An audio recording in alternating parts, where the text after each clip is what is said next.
The security room of Everest Towers hummed with the quiet whir of dozens of monitors displaying feeds from throughout the gleaming 50-story office building in downtown Chicago. Michael Chen, head of night security, sipped his lukewarm coffee as his eyes scanned the screens with practiced efficiency. After 15 years on the job, he had developed a sixth sense for anything out of place in the building he protected. At 2:17 a.m. on a Tuesday morning in October, something caught his attention. Screen 34, the executive floor corridor. A light was on in the CEO's office. James Harrington should have left hours ago. Michael zoomed in on the feed.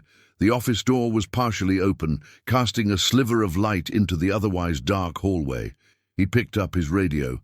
"Garcia, can you check the 44th floor? Looks like Mr. Harrington might still be in his office."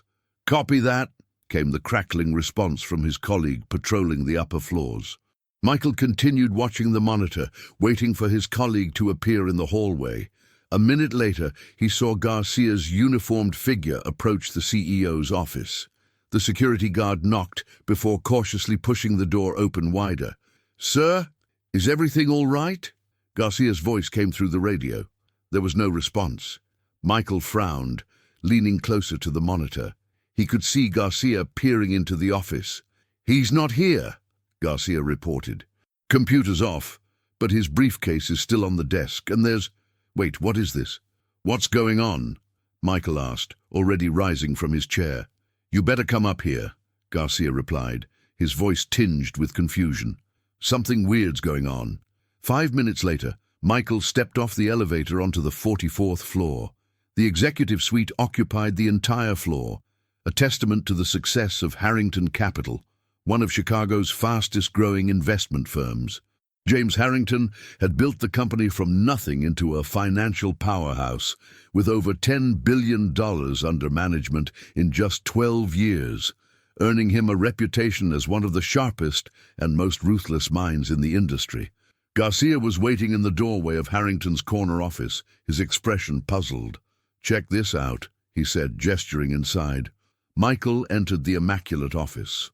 Everything about the space screamed wealth and power. The custom mahogany desk, the floor-to-ceiling windows offering a panoramic view of the Chicago skyline, the original paintings by renowned artists. Harrington's briefcase sat on his desk, along with his closed laptop and a stack of folders. "Look at this," Garcia said, pointing to an item that seemed jarringly out of place in the meticulously organized office, a beat-up cardboard box on the floor behind Harrington's desk. It was filled with what appeared to be children's toys, winter coats, and canned food. "What the hell?" Michael muttered, kneeling to examine the contents. Inside were new toys still in their packaging, warm children's coats with tags attached, and various non-perishable food items. A folded piece of paper sat on top. Michael hesitated before picking it up and opening it. It was a handwritten list titled West Side Community Center Donations, October.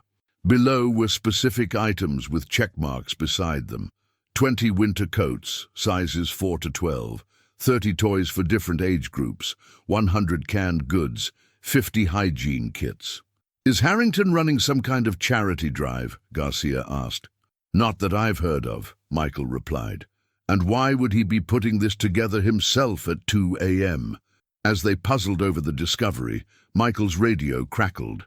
"Chen, we've got movement in the parking garage, level B2. Michael keyed his radio. "Who is it?" "It's Mr.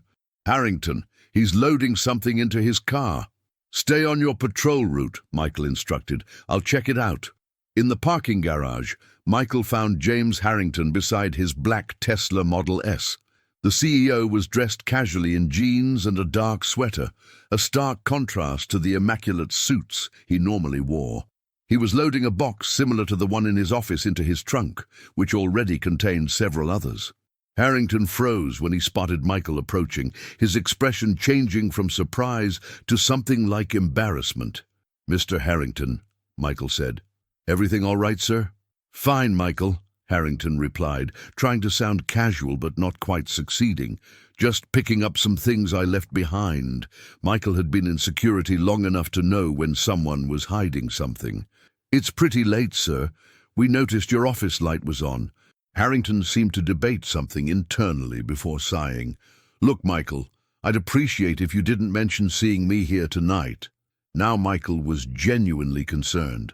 In 15 years he'd never known Harrington to do anything unethical, but this secretive behavior was raising red flags. Sir, as head of security, it's not what you're thinking, Harrington interrupted, running a hand through his graying hair. I'm not stealing company property or destroying documents or whatever you might be imagining. He hesitated, then made a decision. I'm making deliveries. Deliveries? At 2 a.m.? Harrington looked uncomfortable. Charity deliveries. To various shelters and community centers around the city. Michael couldn't hide his surprise. James Harrington, the infamous hardball Harrington, whose aggressive business tactics had been profiled in Forbes, spent his nights secretly delivering donations to charities. You found the box in my office, didn't you? Harrington asked resignedly. Michael nodded. Garcia and I were confused. There's no company charity drive going on that we know of. Because there isn't one, Harrington said. This is personal. I do this once a month. Drop off supplies where they're needed. Anonymously? Michael asked, still processing this revelation. Yes, Harrington said firmly, and I'd like to keep it that way. His tone had regained some of its usual authority. I have my reasons for handling this myself privately. Michael studied the CEO's face. He'd worked for Harrington Capital since it had moved into Everest Towers 8 years ago. In all that time, he'd never seen James Harrington display this kind of vulnerability. No one knows about this, Michael asked.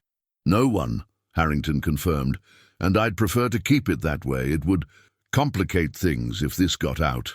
Michael nodded slowly, understanding dawning. James Harrington had built his reputation and success on being perceived as a hard-nosed businessman who prioritized results above all else. The image of him personally delivering toys and coats to underprivileged children didn't align with the brand he'd cultivated. I understand, sir. We didn't see anything tonight. Relief crossed Harrington's face. Thank you, Michael. As Michael turned to leave, Harrington called after him. Chen? Yes, sir? Why are you on duty tonight? Isn't Tuesday usually Robertson's shift? Michael was surprised that Harrington knew the security team's schedule. His daughter's sick, I'm covering. Harrington nodded. Emily, right? 7 years old. Now Michael was truly taken aback. Yes, sir. How did you... I make it my business to know my people, Harrington said simply. How's she doing? I heard she has leukemia. She's fighting, Michael said, emotions suddenly tightening his throat. The treatments are tough, but she's tough too. Good, Harrington said. That's good to hear. He hesitated. Michael, could I ask you for a favor? Of course, sir. I'm making one more stop tonight after this. Would you like to come along? It might interest you. Michael was curious, despite himself. Where to? Children's Memorial Hospital, Harrington replied. I have some things to drop off there as well. 30 minutes later, Michael found himself helping James Harrington unload boxes at the service entrance of Children's Memorial. A night supervisor named Karen greeted Harrington with the familiarity of someone who had done this before. Right on schedule, James, she said warmly. The kids will be so excited when they wake up tomorrow. Same arrangement as always, Harrington told her. The foundation donation covers everything? Yes, and then some, Karen assured him. The Horizon Foundation has been incredibly generous. As they finished unloading, Karen handed Harrington an envelope. The thank you cards from last month's delivery. The art therapy group had a field day with them. Harrington took the envelope, and Michael noticed a softness in his expression he'd never seen before. Thank you, Karen. I'll see you next month. Back in the car, Michael's curiosity finally got the better of him. The Horizon Foundation. I thought you said these donations were personal. Harrington started the car before answering. Horizon is a private foundation I established 10 years ago. It operates independently And anonymously, I funnel a significant portion of my personal income through it. How significant? Harrington's mouth quirked in a half-smile. About 60%. Michael was stunned. James Harrington's compensation package was rumored to be in the tens of millions annually. If he was donating 60% of that, why keep it a secret? Michael asked. Most people in your position would be broadcasting their philanthropy from the rooftops. Tax benefits, public goodwill, positive press. Harrington was silent for a long moment, his eyes on the road as they drove through the nearly empty streets of nighttime Chicago. My father was a factory worker in Detroit, he finally said. He worked 60 hours a week to keep food on the table. When I was 8, he got laid off. 3 months later, we were evicted from our apartment. He paused, and Michael sensed he was sharing something he rarely discussed. A local charity helped us get back on our feet. They found us temporary housing, provided food, helped my father find another job. But the way they did it, there was a monthly ceremony where all the recipient families had to stand on a stage and publicly thank the donors.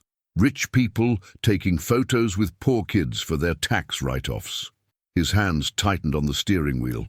I remember how it felt. The humiliation. The performative gratitude we had to display. So this is your way of giving back without making others feel like they're part of a PR stunt, Michael observed. Exactly. Real charity isn't about recognition. It's about making a difference where it's needed. No strings attached. Harrington glanced at Michael. Which brings me to why I brought you along tonight. Karen gave me something for you. For me? Harrington reached into his jacket pocket and pulled out an envelope, handing it to Michael. The Horizon Foundation has a program for families of children with serious illnesses, medical expense coverage, specialist consultations, family support services. I took the liberty of enrolling Emily Robertson in the program last month when I heard about her diagnosis. Michael stared at the envelope, his hands trembling slightly. But Robertson isn't even your employee. He works for the building management company. He works in my building, Harrington said simply. That's enough. The foundation administrator will contact you tomorrow with the details. Everything's arranged anonymously, of course. As far as Robertson needs to know, his daughter was selected for a foundation grant program. Michael was speechless. The weight of medical bills had been crushing his colleague's family. This would change everything for them. Why are you showing me this? Michael finally asked. Why reveal your secret now after all these years? Harrington pulled up to a stoplight and turned to face him directly. Because I need someone I can trust, Michael. The foundation is growing, and I can't keep doing these deliveries alone. I've watched you for 8 years. You're diligent, discreet, and you care about people. I could use someone like you to help with deliveries, to help me expand what we're doing.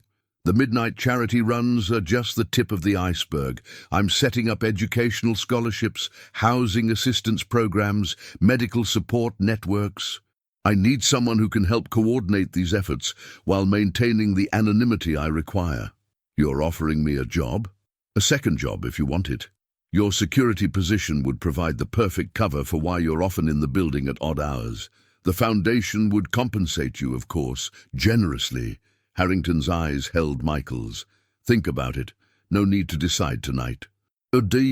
As they pulled back into the Everest Towers parking garage, Michael was still processing everything he'd learned. The man beside him, the notorious hardball Harrington, whose tough negotiation tactics had become legend in Chicago business circles, spent his nights secretly delivering toys to children's hospitals and setting up support programs for families in need. One more thing, Michael, Harrington said as they parked. I meant what I said about discretion. No one can know about my involvement with the foundation. Not my executives, not the board, not the press. As far as anyone knows, the Horizon Foundation is a private entity with anonymous donors. May I ask why? Wouldn't your reputation actually benefit from this becoming known? Harrington smiled grimly. In some circles, perhaps, but in the financial world I operate in, being seen as soft is a liability. The minute my competitors sense weakness, they'll move in for the kill. The companies I manage employ thousands of people. Their livelihoods depend on me maintaining a certain edge. Michael nodded, beginning to understand the complex position Harrington occupied, a man living a double life by necessity rather than choice. "Your secret is safe with me, Mr. Harrington," Michael assured him. "James," the CEO corrected him with a small smile. "When we're doing foundation work, it's just James." As Michael watched Harrington drive away, he realized he had been given a rare glimpse behind the carefully constructed facade of one of Chicago's most powerful men. The question now was what he would do with this knowledge. If this story seems familiar, please like this video, subscribe to our channel, and let us know in the comments where you're watching from today. 3 weeks later, on a rainy November evening, Emma Parker, investigative reporter for the Chicago Tribune, sat in her small apartment, surrounded by stacks of financial records, court documents, and newspaper clippings. For the past 6 months, she had been working on what she hoped would be a career-defining exposé on James Harrington and the aggressive business practices that had made Harrington Capital so successful and controversial. Her wall featured a timeline of Harrington's career, his meteoric rise from investment analyst to founding his own firm, the high-profile acquisitions that had sometimes resulted in mass layoffs, the whispered rumors of insider information and strong-arm tactics. Emma had sources inside several companies that had dealt with Harrington, former employees willing to talk, even a board member who had hinted at questionable practices. What she didn't have was a smoking gun, hard evidence of actual wrongdoing that would elevate her story from speculation to revelation. Her editor was growing impatient, pressing her to either find something concrete or move on to other assignments. Emma's phone buzzed with a text message from an unknown number. "Information on James Harrington, Everest Towers parking garage, level B3, 11 p.m. tonight. Come alone." She stared at the message, her journalistic instincts immediately on alert. Anonymous sources were always a gamble, sometimes providing valuable leads, other times wasting her time with conspiracy theories or personal grudges.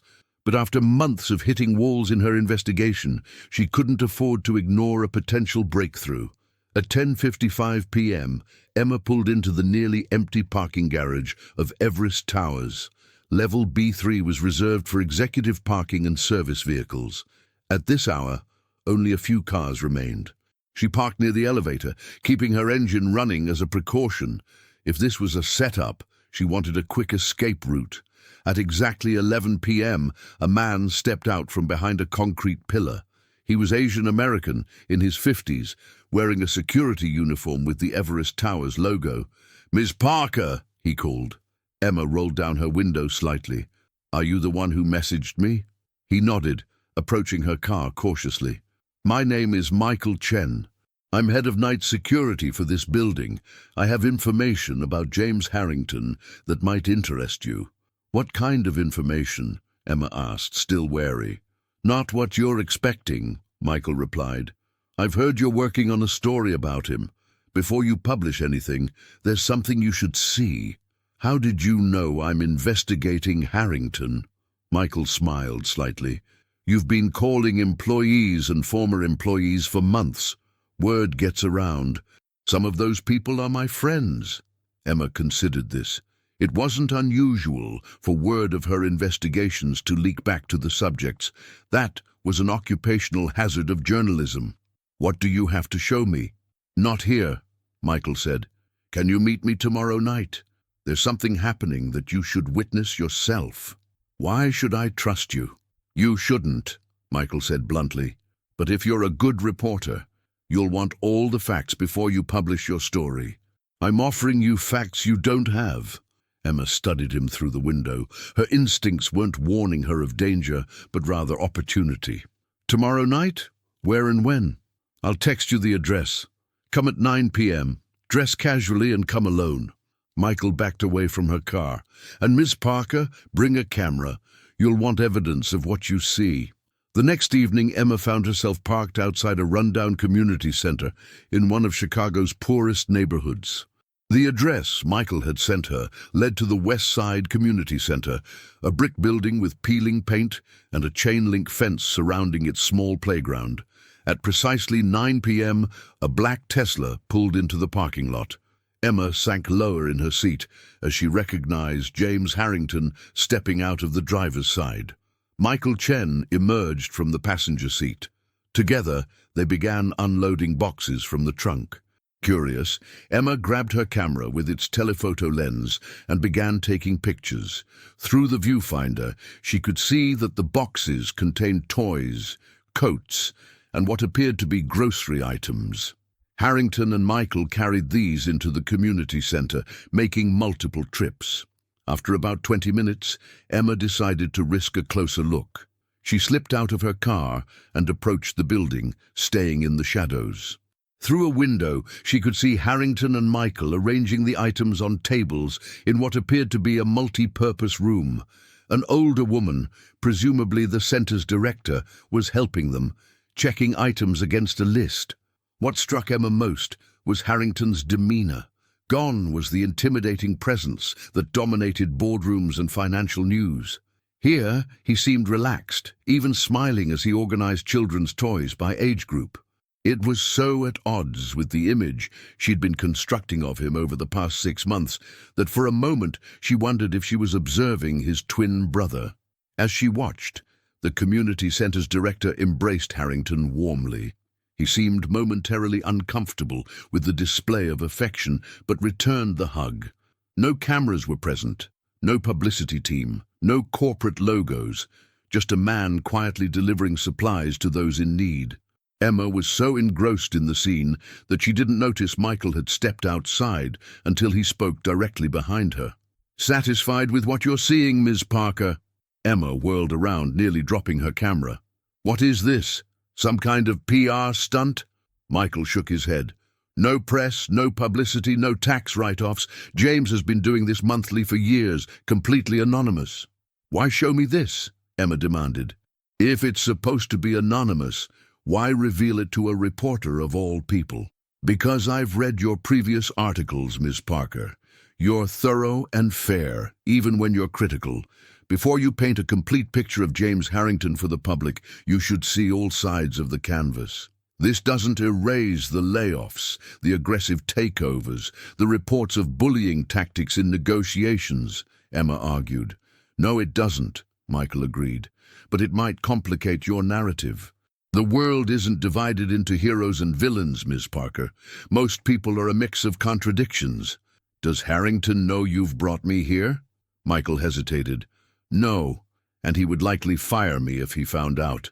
But I believe in what he's doing here, and I believe the public should know there's more to him than what appears in the financial pages." Emma looked back through the window at Harrington, who was now helping organize canned goods on metal shelves. "Why does he keep it secret?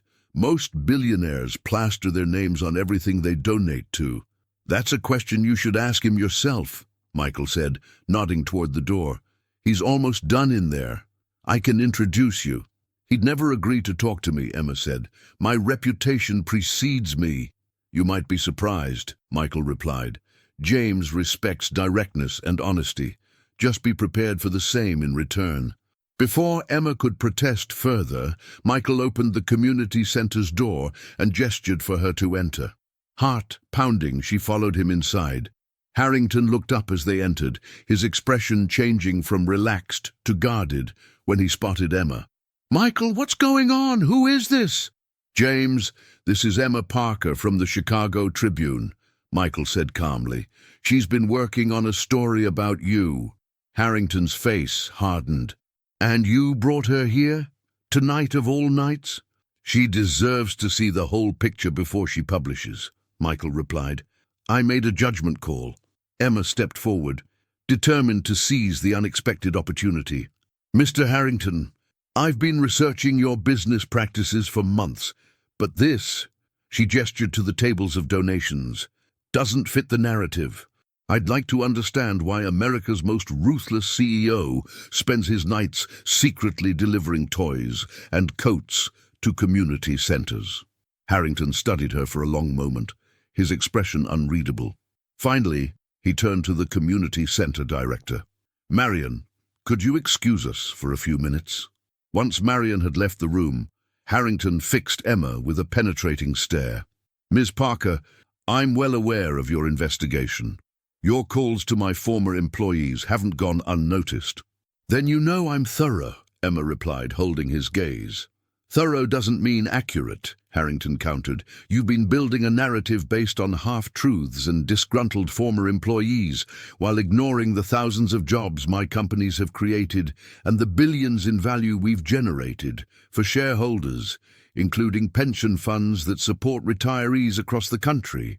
Emma felt her journalistic instincts kick in. This was the James Harrington she had expected, commanding, unapologetic, calculating. And the layoffs at Gibson Manufacturing after your acquisition, the leaked emails showing you referred to their employees as dead weight? I stand by those decisions, Harrington said without hesitation. Gibson was hemorrhaging money. Their management had run the company into the ground. We saved the viable parts of the business and over 600 jobs that would have otherwise disappeared entirely when the company inevitably collapsed. And yes, that meant cutting positions that were no longer sustainable. And this, Emma gestured around them, is this how you assuage your guilt? Harrington's eyes flashed. This has nothing to do with guilt, Ms. Parker. What I do here, what Michael has now compromised, is entirely separate from my professional life. It's personal. Why the secrecy then? Emma pressed. Most billionaire philanthropists want the world to know about their good deeds. Because real charity isn't about recognition, Harrington replied, his voice softer but no less intense. It's about making a difference where it's needed. Emma recognized the passion in his voice. It was genuine, not the practiced sincerity of a CEO in a promotional video. Then why not bring that same humanity to how you conduct business? Harrington laughed without humor. Do you think the corporate world rewards humanity, Ms. Parker? I operate in an ecosystem where showing weakness gets you destroyed. The companies I lead employ thousands of people. Their livelihoods depend on me making hard decisions that aren't always popular, but are necessary for survival and growth. He walked over to a table laden with children's winter coats. What I do here, I do as a man, not as a CEO. James, not Harrington. I keep these worlds separate because they have to be separate. Emma was beginning to see the complexity of the man standing before her. The story she had been crafting for months suddenly seemed incomplete, one-dimensional. You founded the Horizon Foundation, she said. It wasn't a question. Her research had uncovered the foundation's existence, though she hadn't connected it directly to Harrington. Yes, he confirmed. Anonymously. It operates independently, with a focus on education, healthcare, and community development. Last year, it distributed more than $30 million in grants and services. The figure was staggering, far more than the corporate giving programs of companies 10 times the size of Harrington Capital. 60% of your personal income, Emma said, recalling a detail from a financial statement she'd obtained. Harrington raised an eyebrow, impressed by her research. Closer to 70% now, actually. I don't need 5 houses and a fleet of yachts. I grew up with nothing. I know the difference between wants and needs. And yet your company has fought against raising the minimum wage, against expanded healthcare benefits, against union organizing efforts, Emma pointed out. Because those decisions need to be based on financial realities, not emotional appeals, Harrington replied. I support those causes personally, through targeted giving that actually reaches people in need, rather than through corporate policies that sound good in press releases but often lead to reduced hours or layoffs for the very people they're supposed to help. Emma could see the logic in his position, even if she didn't entirely agree with it. You've created quite the contradiction for yourself, Mr. Harrington. The ruthless CEO by day, the anonymous philanthropist by night. Life is full of contradictions, Ms. Parker. I've simply found a way to make mine productive. He checked his watch. Now I've satisfied your curiosity. What do you intend to do with this information? It was the question Emma had been asking herself since she'd first seen Harrington unloading donations. The exposé she'd been working on now seemed incomplete at best, misleading at worst. But simply abandoning months of research didn't sit right with her journalistic integrity either. "I'm not sure," she admitted. "The story I was writing doesn't capture the full picture, but neither would a puff piece about your secret charitable work." Harrington nodded, seeming to appreciate her honesty. "Let me propose something. Spend a week with the Horizon Foundation. See the work we're doing firsthand, the educational programs, the healthcare initiatives, the community development projects. Then if you still want to write your exposé on Hardball Harrington, at least it will be informed by a complete understanding of who I am and what I stand for." It was an unexpected offer, and a compelling one.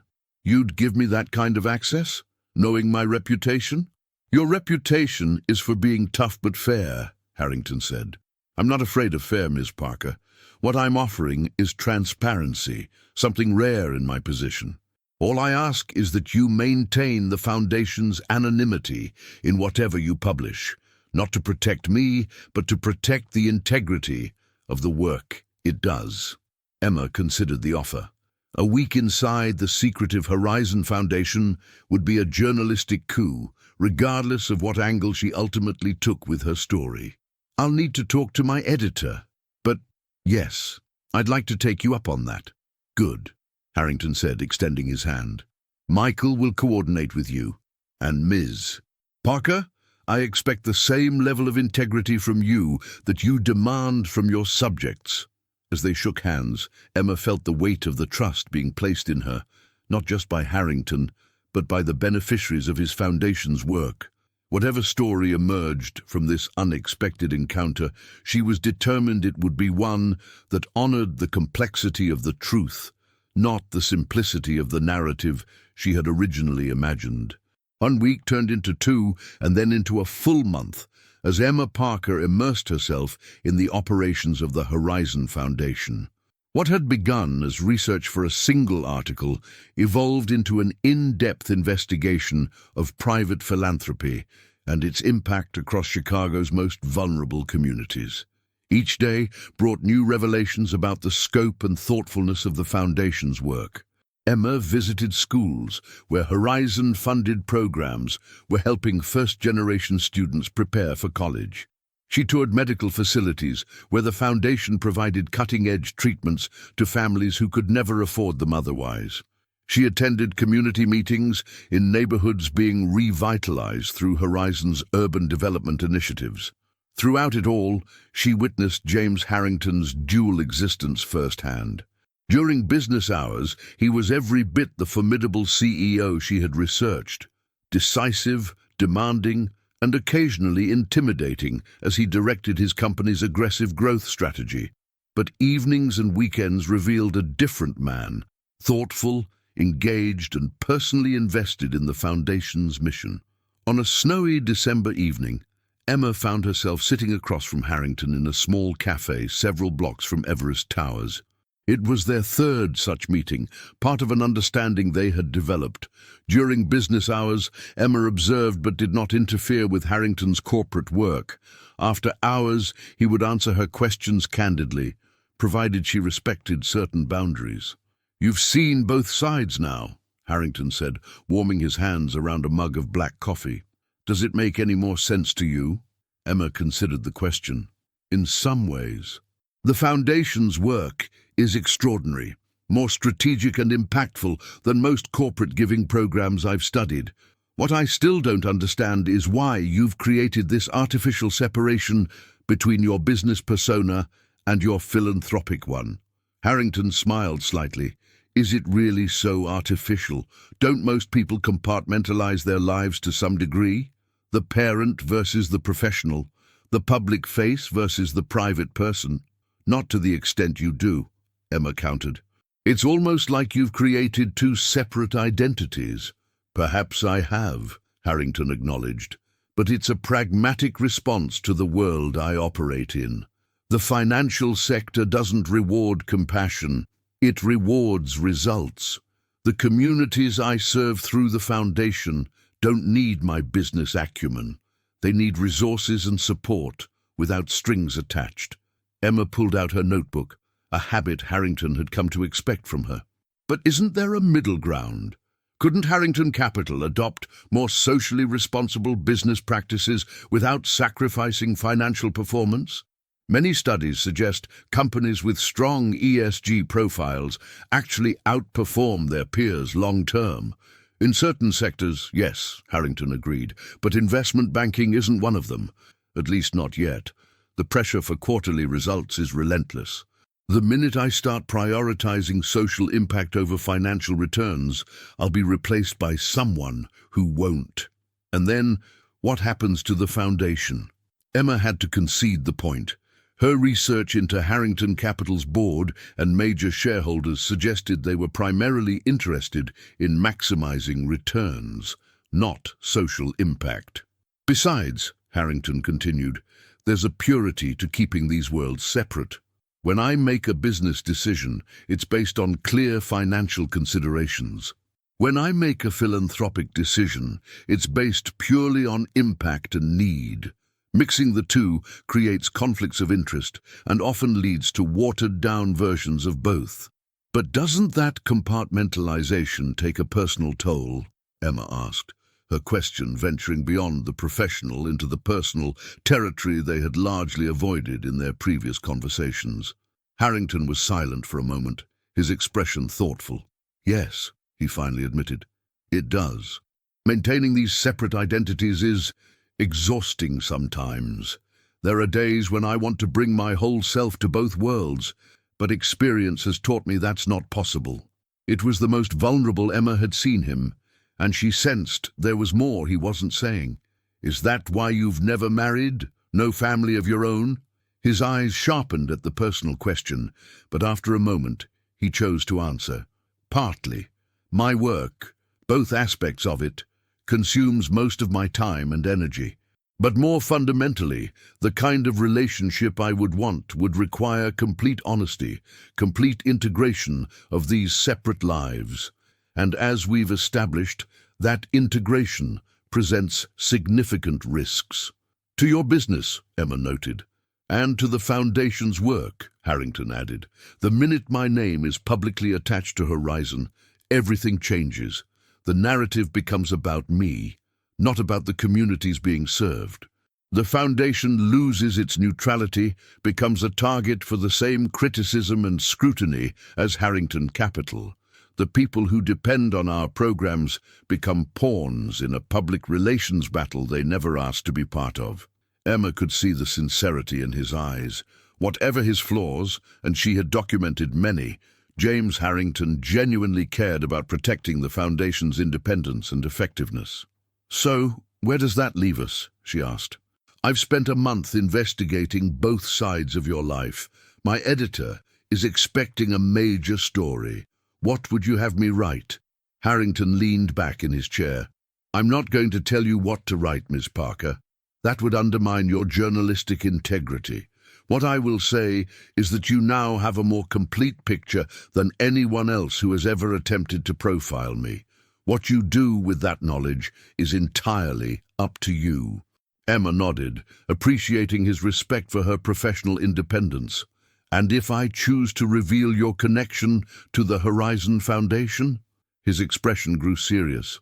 Then you would be doing significant harm to an organization that helps thousands of people every year for the sake of a more sensational headline. Is that the kind of journalist you want to be? It was a pointed question that struck at the heart of Emma's professional ethics. Throughout her career, she had prided herself on exposing the truth, especially when powerful people tried to hide it.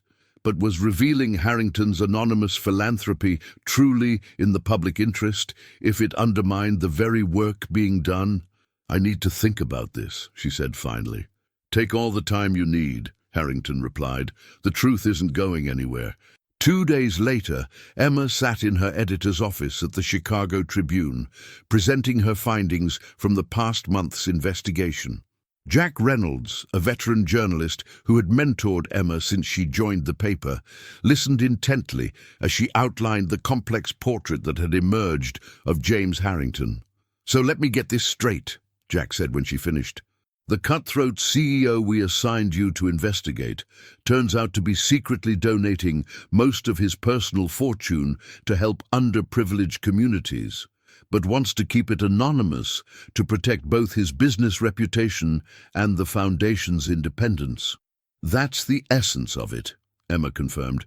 "And you've verified all of this? The Foundation's work, the financial connections, his personal involvement?" Emma nodded. "Extensively. The Horizon Foundation is legitimate and impactful. Harrington personally directs its major initiatives and is involved at a granular level in many of its programs. And yes, he funnels approximately 70% of his annual income into it." Jack whistled low. "That's one hell of a plot twist, Parker. When you left to pursue this lead, I thought you'd come back with evidence of financial misconduct or corporate malfeasance. Instead, you're telling me Ebenezer Scrooge is secretly Santa Claus." "It's more complicated than that," Emma insisted. "Harrington isn't a saint. His business practices are every bit as aggressive as we suspected. The layoffs, the hostile takeovers, the hardball negotiations, all of that is real, but so is the Foundation and the good it does." "Sounds like you've developed some sympathy for your subject," Jack observed, not unkindly. "Not sympathy," Emma corrected. "Understanding. There's a difference. I've come to see that the story isn't as black and white as I initially thought." Jack leaned back in his chair, considering. "So what's the angle you want to pursue? Corporate shark has heart of gold? That's certainly got reader appeal." Emma shook her head. "No. That would violate the Foundation's anonymity, which would potentially harm its work. I'm thinking of something more nuanced, an exploration of private philanthropy versus corporate social responsibility, using Horizon as a case study of effective charitable work, without explicitly connecting it to Harrington." "And what about the exposé on Harrington Capital that we've been promoting for months? Our readers are expecting that story." "I still plan to write it," Emma said firmly. "Harrington's business practices deserve scrutiny. His leadership style, the impact of his acquisitions, the culture he's created at Harrington Capital, all of that is fair game. But it would be journalistic malpractice to present that as the complete picture when I know it isn't." Jack studied her thoughtfully. "You're proposing two separate stories, then? One on Harrington's business practices and another on anonymous philanthropy using Horizon as a case study?" "Yes. It's the only way to honor both the truth and the public interest," Emma explained. "Revealing Harrington's connection to Horizon might make for a more sensational headline, but it would do real damage to the Foundation's work without adding substantial value for our readers." For several moments Jack said nothing, weighing journalistic imperatives against ethical considerations. Finally, he nodded. "All right, Parker. I trust your judgment, but both stories need to be substantive and impactful. The business piece can't pull its punches just because you've seen Harrington's charitable side." "It won't," Emma assured him. "If anything, understanding both sides gives me a more nuanced perspective on his business decisions, including where they might be unnecessarily harsh or short-sighted." "Good. Get me drafts of both pieces by next week. We'll run them as a series, Corporate Power and Private Giving in Modern America." Jack smiled slightly. "Not the story we thought you'd be telling, but perhaps a more important one." As Emma left his office, she felt a weight lift from her shoulders. The ethical dilemma that had been keeping her up at night had a solution that honored both her journalistic integrity and the real-world impact of the Horizon Foundation's work. Back at her desk, she began organizing her notes for the two articles. Her phone buzzed with a text from an unknown number, the secure line Michael Chen had given her for communicating with Harrington. "Meeting tonight. Children's Memorial. 8 p.m. Important." Emma arrived at Children's Memorial Hospital just before 8 p.m., following the now familiar route to the service entrance where Harrington typically made his deliveries. Instead of the usual boxes of supplies, however, she found Harrington waiting with Michael Chen and a hospital administrator she had met during her research, Dr. Sarah Williams, head of pediatric oncology. "Ms. Parker," Harrington greeted her, his expression uncharacteristically animated. "Thank you for coming on short notice. We have something to show you." Dr. Williams led them through the quiet corridors of the hospital to the pediatric ward. "The children have been working on this for weeks," she explained as they walked. "When they heard about your articles, they wanted to contribute." "My articles?" Emma asked, confused. "How do they know about those?" Harrington looked slightly uncomfortable. "I may have mentioned that a journalist was writing about the Foundation's work. They took it from there." Dr. Williams stopped outside a brightly decorated room labeled Recreation Area. "They're waiting inside. Just prepare yourself. They're very excited." Emma followed the group into the room and was immediately struck by the vibrant energy. Despite being a hospital space, it had been transformed into a festive environment with colorful decorations and hand-painted banners. About 20 children of various ages were gathered, some in wheelchairs, others trailing IV poles, but all wearing expressions of anticipation. When they spotted Harrington, a cheer went up. "Mr. H is here," a small boy called out, and suddenly Harrington was surrounded by children greeting him with the familiarity of old friends. Emma watched in amazement as the supposedly intimidating CEO knelt down to high-five a girl who couldn't have been more than 7, her head bare from chemotherapy. He knew each child by name, asking specific questions about their treatments, their families, their interests. There was no trace of the boardroom Harrington here, only genuine warmth and connection. "Everyone, this is Ms. Parker," Dr. Williams announced. "She's the writer I told you about." A chorus of excited greetings followed, and then a teenage boy in a wheelchair rolled forward. "We made something for your story," he said, handing Emma a hand-bound book. "It's about what Mr. H and the Horizon Foundation mean to us." Emma opened the book to find pages filled with children's drawings, handwritten notes, and photographs. Each page told a story. A girl who had received experimental treatment funded by Horizon when her insurance denied coverage. A boy whose family had been provided housing near the hospital during his long-term care. A teenager who had been granted a scholarship to continue her education despite missing months of school. As Emma turned the pages, she felt tears forming in her eyes.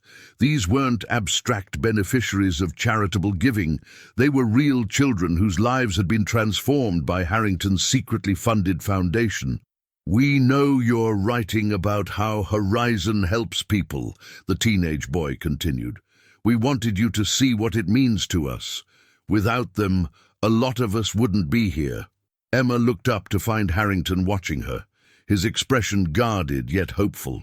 She understood then why he had brought her here, not to manipulate her journalistic judgment, but to remind her of the real-world stakes involved in how she chose to tell this story. "Thank you," she said to the children, her voice thick with emotion. "This is the most beautiful research material I've ever received. I promise to honor your stories in my work." Later, as they left the hospital, Emma and Harrington walked in silence for several moments, both processing the emotional weight of the visit. "That wasn't fair," Emma finally said, though without real accusation in her voice. "No," Harrington agreed. "It wasn't. But neither is life, and those kids know that better than most. I wanted you to see what's really at stake here, not my reputation or your byline, but their futures." "I've made my decision," Emma told him. 2 articles. One examining Harrington Capital's business practices with all the criticism they warrant. Another on the impact of private philanthropy, using Horizon as an anonymous case study. Your connection to the foundation stays off the record. Relief showed briefly in Harrington's eyes before his usual composed expression returned. "Thank you. That's more than fair." "It's not a favor," Emma clarified. It's what serves the public interest best. Your business practices deserve scrutiny. The Foundation's work deserves recognition. Connecting the two would create a spectacle that overshadows both important stories. Harrington nodded, accepting her journalistic reasoning. When will they be published? Next week. Back-to-back features. Emma paused, then asked a question that had been bothering her throughout her investigation. One thing I still don't understand. Why did you allow me this access in the first place? You could have denied everything, refused to cooperate. Given your resources, you could have buried my investigation entirely. Harrington considered her question carefully before answering. Because sometimes, Ms. Parker, even those of us who live double lives get tired of the deception. Not the anonymity of the Foundation. That's necessary for the work, but the pretense that success in business requires abandoning all other values. He looked back toward the hospital. Those children remind me of why I structured my life this way. Perhaps I needed that reminder. And now, Emma asked, after these articles come out, what changes? Nothing changes, Harrington said firmly. I'll continue to lead Harrington Capital according to sound business principles. The Horizon Foundation will continue its work without public connection to me. The separation remains necessary, even if it's personally exhausting, Emma pressed, recalling his earlier admission. Harrington smiled slightly. Even then, some burdens are worth carrying, Ms. Parker. This is one of them. As they parted ways that evening, Emma realized that her month-long investigation had revealed something far more complex than the corporate villain she had set out to expose. James Harrington was neither hero nor villain, but a man who had found an imperfect solution to reconciling his business acumen with his social conscience. The contradiction wasn't a hypocrisy to be exposed, but a complexity to be understood. A story far more worthy of telling. True to her word, Emma's articles were published the following week. The first, titled The Hard Edge of Success, Inside Harrington Capital's Aggressive Business Strategy, provided a critical examination of the firm's tactics, including interviews with former employees and executives from companies Harrington had acquired. It pulled no punches, documenting the human cost of the firm's pursuit of profit and questioning whether such aggressive practices were necessary for success. The second article, The Silent Benefactors, How Private Philanthropy is Reshaping Chicago's Communities, explored the work of several anonymous foundations, with particular focus on Horizon's innovative approaches to education, healthcare, and community development. It made no mention of James Harrington's connection to Horizon, but presented a thoughtful analysis of whether private giving could address systemic problems that business and government had failed to solve. Together, the articles painted a nuanced picture of modern capitalism and its discontents, the tension between profit and purpose, the separation of business and social responsibility, the complex moral calculations made by those with wealth and power. The public response was immediate and substantial. The business community largely defended Harrington's tactics while acknowledging their costs. Social activists praised the work of foundations like Horizon, while questioning why such private interventions were necessary in a functioning society. Economic analysts debated whether Harrington's compartmentalized approach was a model for the future or a stopgap in a flawed system. 3 days after the articles were published, Emma received a small package at her office. Inside was a handwritten note from James Harrington. Truth is rarely simple, but you honored its complexity. The children asked me to give you this. J.H. Beneath the note was a small handcrafted bracelet made of colorful beads. Attached was a card signed by the children she had met at the hospital. Thank you for telling our story. You're part of our Horizon family now. Emma slipped the bracelet onto her wrist, a tangible reminder of the real lives behind the headlines she wrote. In her decade as a journalist, she had exposed corruption, highlighted injustice, and challenged power. But this story, with its moral ambiguities and human complexities, felt like the most honest work she had ever done. 1 month later, Emma was working late at the Tribune offices when her phone rang. It was Michael Chen. "Ms. Parker," he said without preamble, "there's something happening you should know about. Turn on CNBC."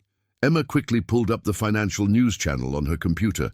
The breaking news banner read, "Harrington Capital announces major restructuring, new corporate governance model." The video showed James Harrington at a press conference, looking every inch the commanding CEO, but speaking words that seemed entirely out of character. "Today, Harrington Capital is announcing a fundamental restructuring of our governance and compensation models. Effective immediately, we are implementing profit sharing for all employees, establishing worker representation on our board, and creating an ethics committee with veto power over acquisitions that would result in significant job losses." As business reporters peppered him with questions about shareholder reactions and market implications, Harrington remained composed. "This isn't about charity or public relations. It's about building a more sustainable business model. Companies that treat their people as disposable assets are themselves becoming obsolete. We're positioning Harrington Capital at the forefront of a new paradigm that recognizes human capital as our most valuable resource." Emma watched in astonishment as Harrington methodically outlined a corporate transformation that contradicted everything she had come to understand about his compartmentalized approach to business and philanthropy. "Did you know about this?" she asked Michael when the press conference concluded. "No," he replied, sounding equally surprised. "This is as unexpected to me as it is to you. But there's more. Check your email." Emma refreshed her inbox to find a message from an unfamiliar address with the subject line, "For your eyes only, J. Harrington." She opened it to find a brief message. "Ms. Parker, your articles forced me to confront the artificial separation I've maintained between my business and philanthropic lives. The contradictions you identified were more damaging than I wanted to admit. The press conference you just witnessed is only the beginning. Over the next year, Harrington Capital will be transitioning to a new model that integrates the values that have always driven the Horizon Foundation. This decision will cost me personally, in terms of absolute control, short-term profits, and relationships with certain investors. But maintaining separate moral frameworks has become unsustainable, both practically and ethically. You asked what would change after your articles. It seems the answer is everything. I still believe in the Foundation's anonymity, but I no longer believe that effective business requires abandoning social responsibility. Perhaps there is a middle path after all. Thank you for the mirror you held up. Sometimes we need to see ourselves clearly to recognize when change is necessary. James Harrington. Emma read the email twice, processing its implications. The hard-driving CEO who had insisted that business and philanthropy must remain separate worlds was now integrating those values publicly, risking his reputation, his control, and his financial success in the process. "He's really doing this," she said to Michael, who was still on the line. "Why now, after all these years of maintaining the separation?" "I think you know why," Michael replied. "Your articles didn't just tell his story. They made him confront the contradiction he'd been living. Sometimes seeing yourself through someone else's eyes changes your perspective entirely." As the business world erupted with analysis and speculation about Harrington's unexpected transformation, Emma found herself contemplating the power of truth, not the simplified version that fit neatly into preconceived narratives, but the complex, contradictory reality that defined actual human lives. James Harrington would remain a controversial figure, his business decisions still subject to criticism, his new approach potentially dismissed as a publicity stunt by skeptics. But Emma knew what few others did, that his secret philanthropic work had been genuine, extensive, and deeply personal. The integration of those values into his public life represented not a strategic pivot, but a personal reconciliation, the unification of the separate selves he had maintained for so long. 6 months later, Emma published a follow-up article titled The Integration: How Harrington Capital's Ethical Transformation is Reshaping Corporate America. The piece documented the real changes taking place within the firm, the improved employee retention, the more collaborative acquisition approach, the innovative stakeholder governance model that was being studied by business schools nationwide. In the article's conclusion, Emma wrote, "The true measure of transformation is not in public statements, but in tangible outcomes. By that standard, the new Harrington Capital represents something rare in corporate America: genuine evolution." While critics question whether profit and purpose can truly coexist, Harrington has created a working model that suggests they not only can, but must, that the artificial separation between business success and social responsibility is not just unnecessary, but ultimately counterproductive. Perhaps the most remarkable aspect of this transformation is what it reveals about human potential for change. Even those seemingly defined by a singular driving force, be it profit, power, or prestige, contain multitudes. The business leader who once embodied cutthroat capitalism now champions a more integrated approach that honors both financial and social returns. In a world that often demands we compartmentalize our values, Harrington's journey suggests a different possibility: that our greatest impact comes not from separating our various selves, but from finding the courage to bring them together. What Emma didn't include in the article was the personal note Harrington had sent her after reading a draft. "The transformation you describe isn't just happening at the corporate level. For the first time in decades, I feel whole, no longer divided between contradictory versions of myself. That integration may be the most valuable outcome of all. Thank you for the part you played in making it possible." It wasn't the story Emma had set out to tell when she began investigating Hardball Harrington all those months ago. It was something far more valuable, a testament to the complexity of human character and the possibility of genuine change, even in the most unlikely places. As for the Horizon Foundation, it continued its work, still anonymous to the general public, still transforming lives across Chicago. But now, its values were openly reflected in the corporate practices of Harrington Capital, creating a model of integrated impact that challenged the false dichotomy between doing well and doing good. The businessman who had once operated in carefully separated worlds had found the courage to bring those worlds together, not because it was easy or advantageous, but because it was right. And in doing so, he had transformed not just his company, but himself. If this story taught you something valuable about integrity, the power of truth, and the possibility of genuine change, please share it with others who might benefit from its message. Like this video, subscribe to our channel, and join us next week for another true story about the unexpected ways our actions can ripple through lives, including our own. Thank you for watching.